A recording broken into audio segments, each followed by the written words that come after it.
This is Francisco Delilah. He was born in March of 2015, and his barn name is Franco.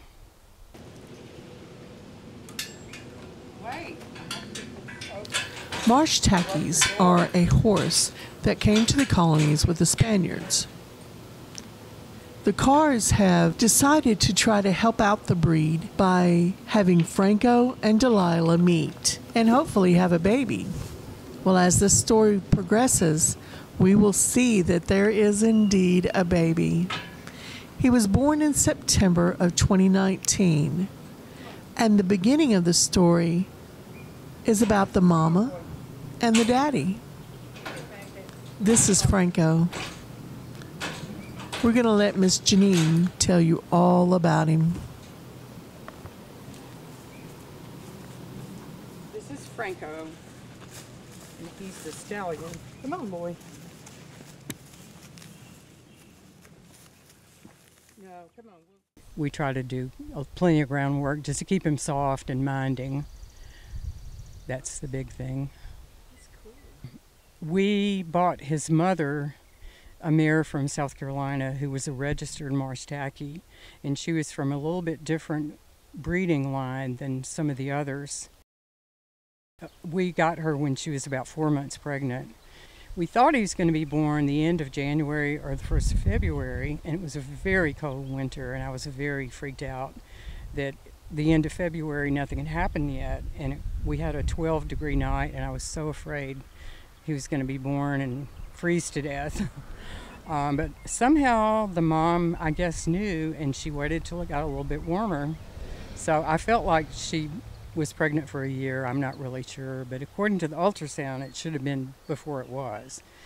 But when it got warm, she had him, and I had been coming outside at 4:30 every morning to see if anything had happened, and it was dark, and I came out that morning and it was still dark, and I had my flashlight, and she was standing by the front gate, which she never ever did. So I thought, what is that? What's going on? When I looked again, I shined the flashlight and I saw something white next to her, and I thought, well, what is that? And then it moved, and it was the baby. So I was really freaked out when I saw the baby was already walking around.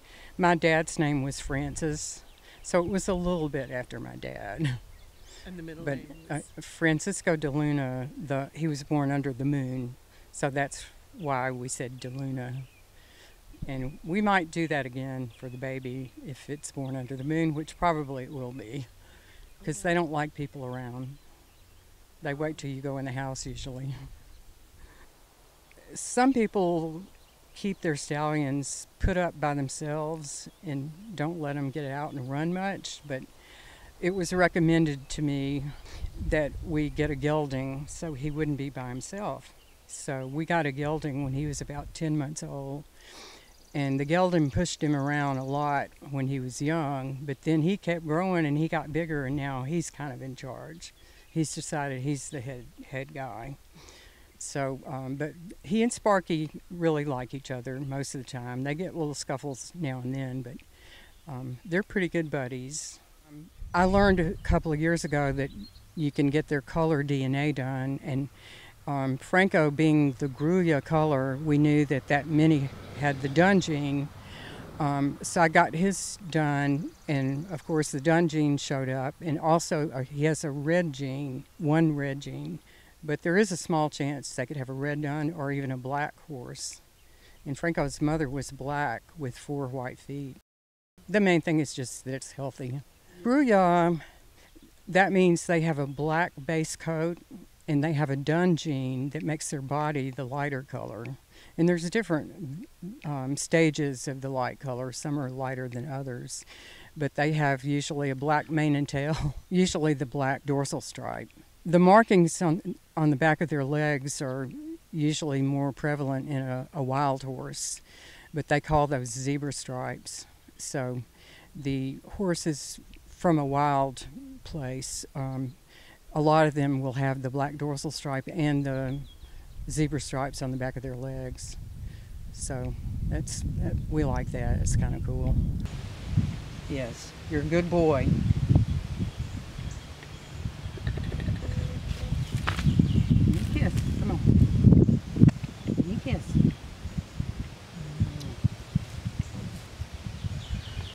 I'm not sure who first started calling them the Marsh Tacky, but around the lowlands of South Carolina, almost everyone had a tacky. And they were the very common horse, and tacky means common.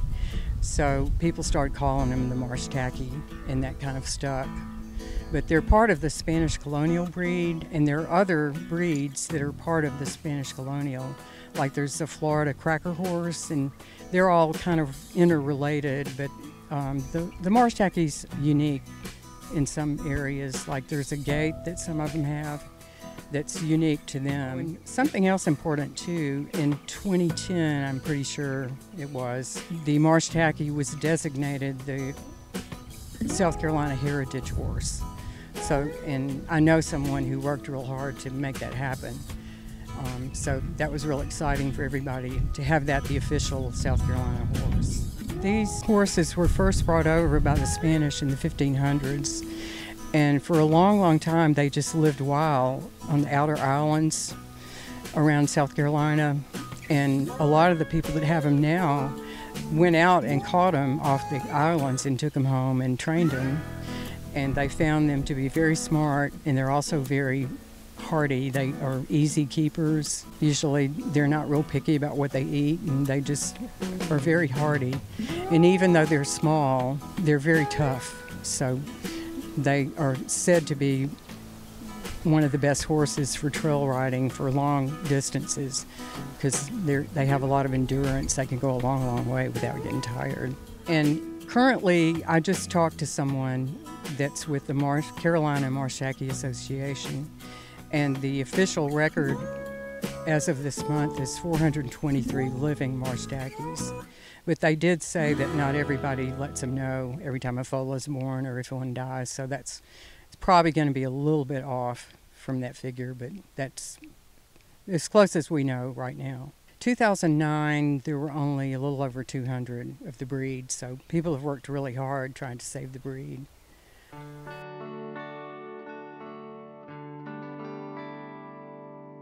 Miss Jeanine believes that Delilah will be a good mom. Delilah's the mom, and we got her as a yearling. And Franco had just been born at the time, and I made a trip to South Carolina and went to see the yearlings that D.P. Lowther had on his farm.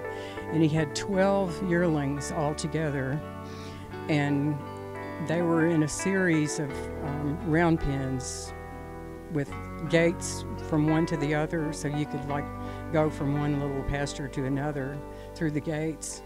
And I was at the end, and I started walking through to each one to go to the front, and two of them were following me at the front, and one of them was Delilah. So she was right there with me, so I decided she was the one. I liked the way she looked anyway. And she is just the friendliest little mare you've ever seen. She loves everybody. Franco, in his training, did a lot of jumping, and he got pretty good at it, but we don't do it as much now. And I can get him to do it, but he doesn't always want to. When I take Delilah in the round pen and have the jumps out, she just jumps right over. She's kind of fearless. She's like, a friend was helping me with her training, and we put a tarp down to see if we could get her to go over it, and she just walked right over it like it was nothing. Good girl. Come on. My name is Mike Thompson. I'm with Willow Bend Animal Clinic in Holly Springs and New Albany Animal Clinic in New Albany, Mississippi. Five or 6 years. I mean, I've been coming out here a lot, but they got into the Marsh Tackies about 5 or 6 years ago. My specialty is in theriogenology, which is reproduction for animals. So making babies and bringing babies into the world is my favorite thing. It really is. Yep. I like any horse babies. I like any puppies, kittens, calves. But what I think is really cool about the Marsh Tackies is they have such a rich history, and there's so few people breeding them. And so, like I said earlier, I'm really proud of Miss Kahrs and Mr. Kahrs for propagating this breed, because if it weren't for a few select people, they would just go by the wayside. They're very useful, all-purpose horses that have been kind of left on the back burner by horse breeders, and so people like the Kahrs are really doing a wonderful thing, bringing more of these into the world. This mare's as sweet as she can be. Some horses, like I wanted to check her udder to see if she was forming milk already, and she doesn't care where you touch her, what you do to her. She didn't even blink when I gave her a shot. Yeah, very easy to work with. Mares are really good at choosing their own time to have babies, and so I don't know. It depends on how close we watch her. There are several signs that we look for when they're about to give birth. One is they begin to drip a little milk. They get kind of relaxed around their tail head, around their rear end, and but too much attention, sometimes they will wait until they're left alone and have the baby. And so, but once the baby's born, there's 2 or 3 things that you need to tend to the baby and need to make sure that she's got enough milk, make sure the milk is rich in antibodies and things. That first milk, the colostrum, is very important to the immunity of the baby. And then make sure the baby has all the normal bodily functions. Well, they say about kids, 10 toes and 10 fingers. Well, there's certain things that we look for in babies. We want to see them nurse. We want to see them go to the bathroom in the proper ways and make sure everything's safe for them. My name is Dottie Smith, and Jeanine has asked me to do some training, some groundwork with her Marsh Tackies, and this is Delilah, and I've worked with her for about 2 years. A lot of what we do that we call groundwork is preparing the horse to be ridden under saddle. A lot of it is preparing a horse to be handled by other people. We make sure that she can pick up all 4 feet anytime you ask. It makes it a lot easier for the farrier when it comes to trim. He doesn't have to fight to pick up her feet. Sometimes horses need to have sharp points filed down on their teeth because the way that they eat create sharp points that can actually poke into the side of their cheek. So in order to prepare them for a dentist, we want to make sure that we can have them open their mouth and we can hold on their tongue. Basically, we want to be able to touch her everywhere, anywhere, anytime we want. So we do a lot of touching, a lot of stroking, a lot of praise, and sometimes if she doesn't do what we ask, it's probably because we're asking wrong and she doesn't understand what we're saying. So we need to find a different way to communicate with her. It's very easy to communicate with the Marsh Tackies. She's the calmest, very, very intelligent animal that I've ever worked with. She's very sensitive. She doesn't like to make mistakes because typically if you correct a horse, you get after him a little bit or you shake a flag at him or actually maybe tap him with the flag. She doesn't like, she gets real upset with herself that she's made an error and she's like, oh, I didn't mean to, I'll do better next time. And she does. She gets a little upset when she makes a mistake. Usually it's the trainer asking wrong rather than the horse making the mistake. We're just not communicating in horse language. Okay. And we're pretty excited about George and Jeanine breeding these Marsh Tackies.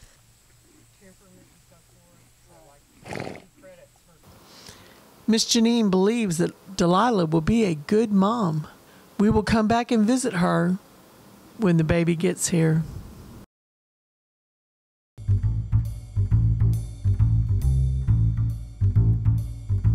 Alexander Gray was born September 1st, 2019.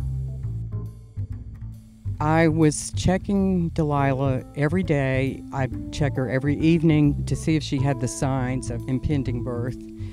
And I came out here one night. She looked like she was getting close to me, but I didn't really think I saw signs of the birth within 12 hours or anything.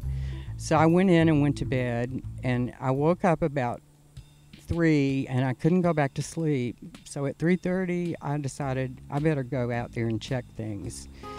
And so when I got out here, I didn't see her. I opened the gate and walked over a little ways, and there was the baby looking at me. He was walking around with her already, and I don't think he'd been born very long because he was real wobbly when he walked. I'm pretty sure he hadn't been born long, but I really hated that I missed the thing. But they really don't like you to be there when they give birth anyway.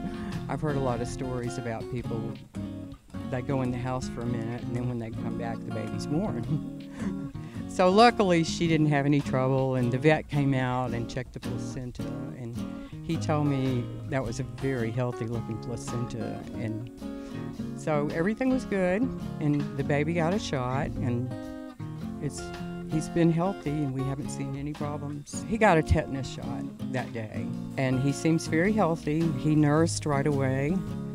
every day he gets a little more active, and I've tried to spend a lot of time with him, and he's very comfortable with me. Someone came in the other day and went out there and walked right up to him and petted him, so he's getting very friendly with people, which I'm trying very hard to make him that way. Another thing, he looks exactly like his daddy, and I look back at some photos from Franco's birth and early childhood, and I have some photos that look almost exactly the same. That's Tara. She's Auntie Tara, and she kind of keeps an eye on things. The other day, the baby kicked her, and she did a little light side kick, like a warning. I'm sure she wouldn't hurt him, but she was letting him know, you can't kick me.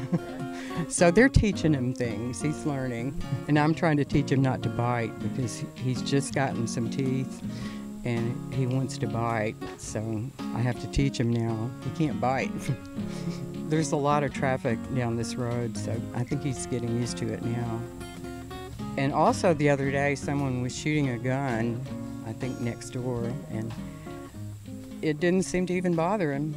So he's getting very used to sounds. The lady that handles the registry for the Marsh Tackies in South Carolina, when I registered Franco, she said it would be really good if you could have some babies off him because his mother is from a different line, and since there's only, I believe it's 424, the last count I heard of Marsh Tackies in the world, it's real important breeding to try and spread the bloodline out a little, and so Franco has a little bit different bloodline from a lot of the others.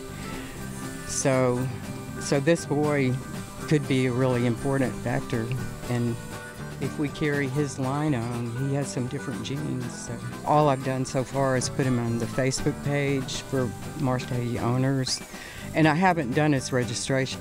So maybe he wants to get in the Marsh Tacky races. They have races on the beach. They have done it at Hilton Head. He looks like a little racehorse down there. I have a funny story that happened when he was about 2 days old. Mama, Delilah's a really good mama. She takes such good care of him. She watches him every minute, and she's letting him go a little further now without bringing him back. But the first few days, she wouldn't let him go very far, and she would rein him back in. They were back a little further in the pasture where the hay bale was, and he had laid down for a nap, so he was sleeping. And I came out here with a bucket of grain, and she ran to the front to get some grain out of the bucket. And then you could almost see her thinking, oh my God, I left my baby. And he was still in the middle of the pasture napping. So she ran back there to where he was. She stayed with him till he got up again. But she was staring at the grain because Tara was eating the grain, and it was like, he's gonna eat it all. I know it's gonna be gone. But she stayed with the baby. The gentleman that owns Franco's father, his name is Eddie, and he's kind of famous because he knows a lot of tricks. He can shake hands with you. If you say, are you tired, he'll yawn, and he picks up the hat, which I've taught Delilah. She's not perfect at it, but everybody knows Eddie, and he's like a really nice stallion, and he's had several babies now. When I posted photos and all about the baby, he was real excited, I think, because this is Eddie's first grandchild. Franco looks a lot like Eddie, and then this baby looks like Franco. It looks like those genetics have been passed down.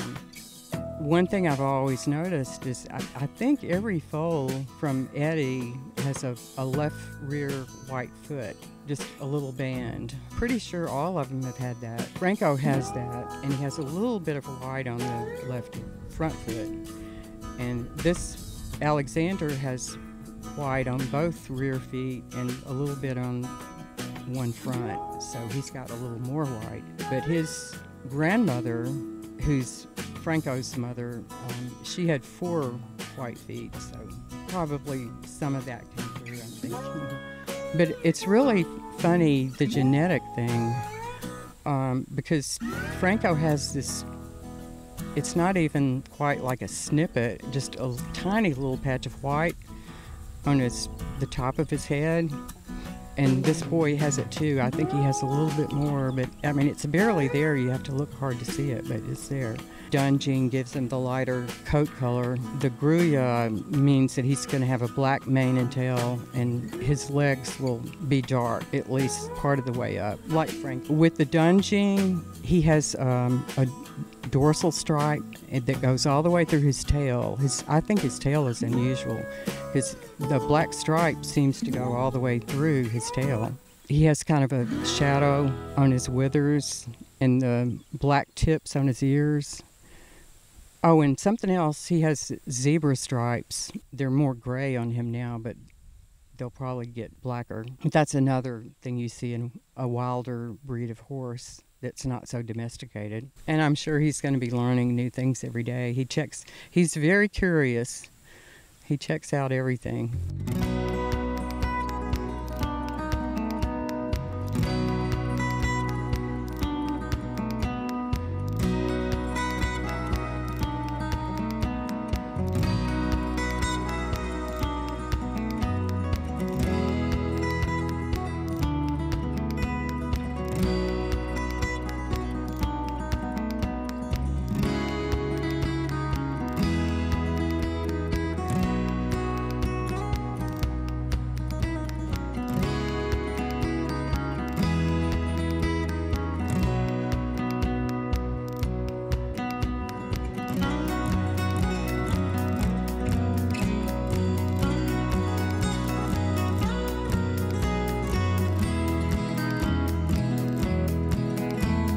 We're the first people in Mississippi to have Marsh Tackies, and since it is an endangered breed, we just wanted to do a little bit to keep the breed going. And he is a really nice colt, and people that know Marsh Tackies well have said he's built really well. We've really enjoyed having them. They're not real large. The average height is 14.3 hands. So they're not real large, but they're very strong and hardy, and they have a lot of heart. They will work for you for a long, long time, and they like to please. They're very smart, but also gentle. And I know years ago, before autos, people in South Carolina, the kids would ride a Marsh Tacky to school. That was very common there. They're just a unique breed, and a lot of people in South Carolina have said if people have had other types of horses and they get a Marsh Tacky, a lot of them say the Marsh Tacky will be that horse of a lifetime because they really bond close to the humans. We're very pleased to be able to work on continuing the breed.